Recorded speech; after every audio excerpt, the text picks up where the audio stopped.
Imagine a world where the most crucial events in human history took a different turn. In this video, we will explore an alternate version of the Bible's history, where the Great Flood never happened. Human history has been shaped by grand events. But what if one of the most defining moments had never occurred?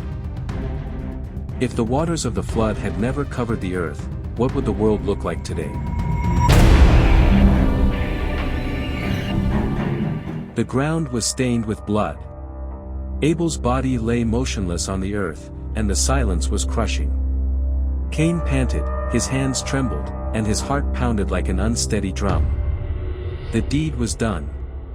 Abel's empty gaze haunted him, but there was no turning back. Then, a voice echoed, "Where is your brother? Where is Abel?" Cain felt a deep shiver. His guilt mixed with fear. But even before the Creator, his response was defiant. "Am I my brother's keeper?"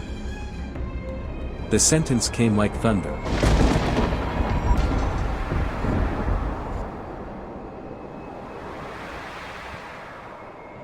Cain would be a wanderer upon the earth, cursed, condemned to roam without home or rest. The soil that once yielded him harvests would now refuse its fruit. The first murderer of humanity departed, bearing the weight of his crime upon his shoulders. He fled eastward, crossing mountains and valleys until he reached the arid desert of Nod. There, among rocks and dust, he built a new home.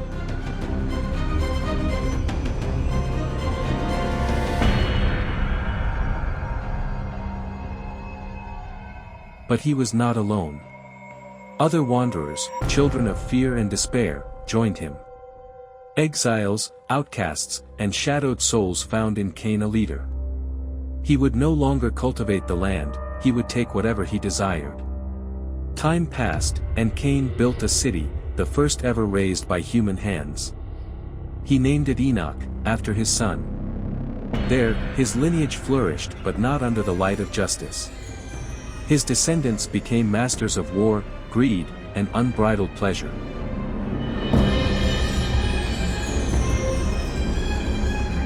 Without humanity's reset through Noah and his family, ancient peoples would have followed a different path. Civilizations would have grown continuously, preserving their customs and beliefs.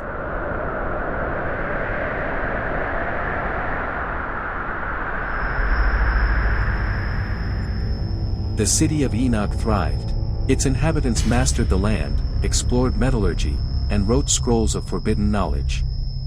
Without the judgment of the flood, Cain's offspring multiplied, building a world where power and ambition reigned. The weak were crushed, and the powerful ruled with an iron fist. The name of the Lord was forgotten, replaced by new gods, idols forged in gold and blood. Forbidden knowledge flourished.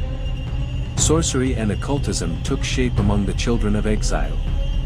Sacrifices were made to appease the spirits of the night. The flood is seen as an act of purification. Without it, moral values might have decayed even further. Without divine judgment, human behavior could have taken even more extreme paths.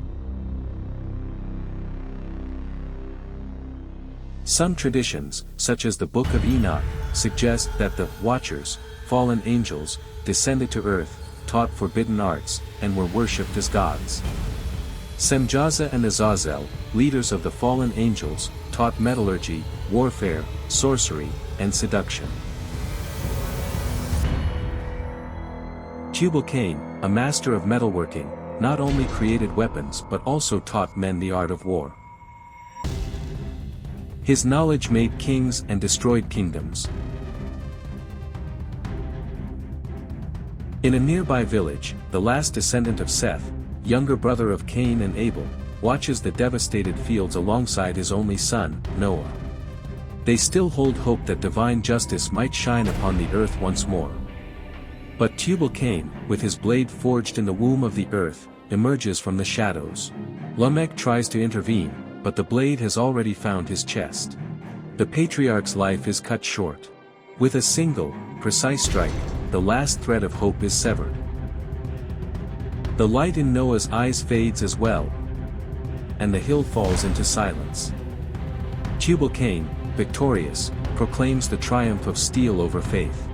Without the flood, how would faith and spirituality have evolved? Would other beliefs have taken the place of those we know?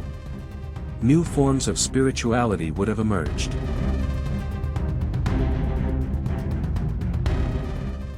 Naamah, of unparalleled beauty, became a priestess of ancient gods.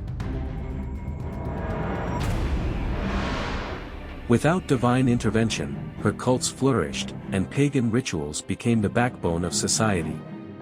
Cain's descendants may have worshipped profane entities, seeking knowledge and power. During this time, the Nephilim arose hybrid giants, the offspring of fallen angels and human women, possibly treated as kings and gods on earth. Corruption and idolatry spread rapidly. Cain's descendants may have also worshipped forces of nature, such as the sun, the moon, and the elements, considering them powerful gods who controlled human destiny. The first men and warriors might have been revered as demigods, serving as intermediaries between the human and divine realms. Without God's direct influence, Cain's culture may have become oppressive and violent, marked by dark rituals and customs. Fertility cults, ritual practices involving dance, ecstasy, and sacred unions to honor the earth and the cycles of life.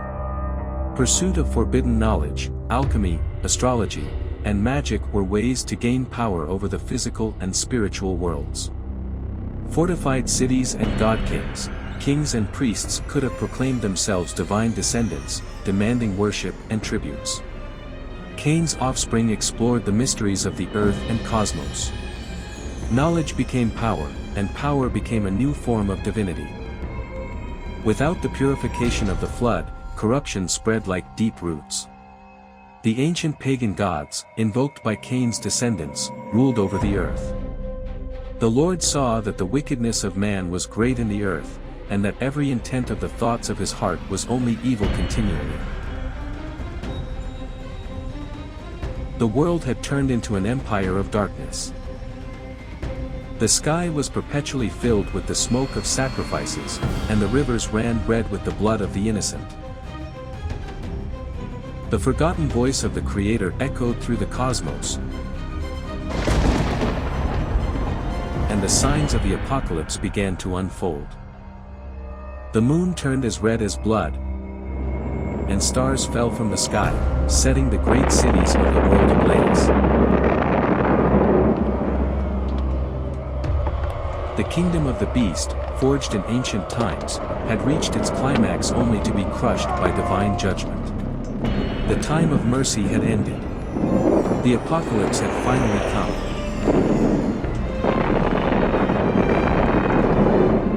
If the flood had never happened, human history would have taken another course. Share your thoughts in the comments. Subscribe to the channel for more inspiring stories and reflections on faith and spirituality. This video is not intended to disrespect anyone's faith or alter the history of the Bible. Our goal is to present a study based on different historical perspectives, exploring events from new angles. Please receive this content with an open mind and mutual respect.